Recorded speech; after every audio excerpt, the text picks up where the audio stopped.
Why do Muslims fast Ramadan? Mostly overweight people have tried different kinds of fasting.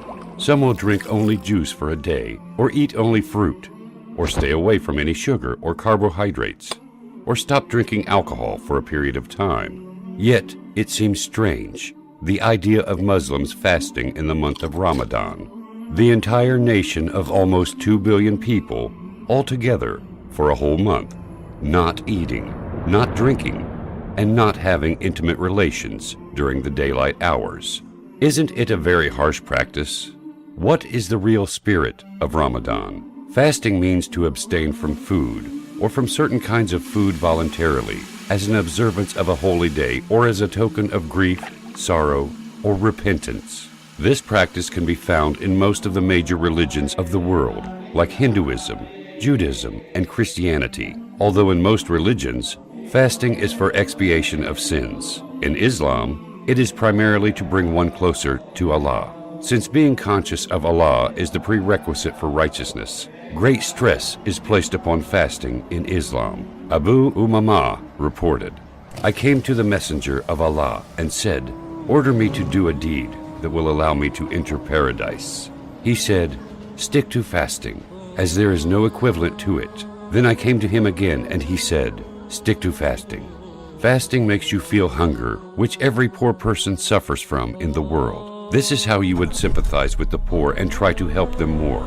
This is why every Muslim is required to give food to the poor immediately by the end of Ramadan. The basic rules of fasting are avoiding food, drink, and sexual intercourse between dawn and sunset in the month of Ramadan. Other levels must be added to have real impact on the fasting person. The basic level of fasting will not benefit one spiritually, except from the perspective of submission to divine instructions. Thus, the ritual level alone will not purify one of sin. The deeper meaning of fasting is training the spirit to control desires. Restraining the spirit from the lawful human desires for a while during fasting makes the person more capable of preventing himself from committing anything unlawful at all times, not only fasting time. It helps him control the negative human emotions, like anger. It also helps the person to overcome greed, stinginess, and hatred. This is what the Prophet Muhammad, peace be upon him, said.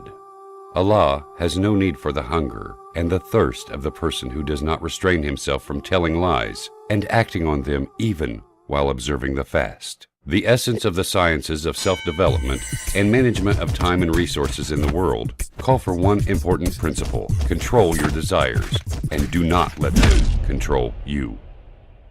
In this age of gratification, many things are used to fulfill human desires as soon as they have them. The ability to delay gratification is an important skill, and fasting helps in developing such skill. Fasting is primarily between the person and Allah, and because of this intimate aspect of fasting, Allah was quoted by the Prophet as saying, "Every act of Adam's descendants is for themselves, except fasting. It is meant for me alone, and I alone will give the reward for it."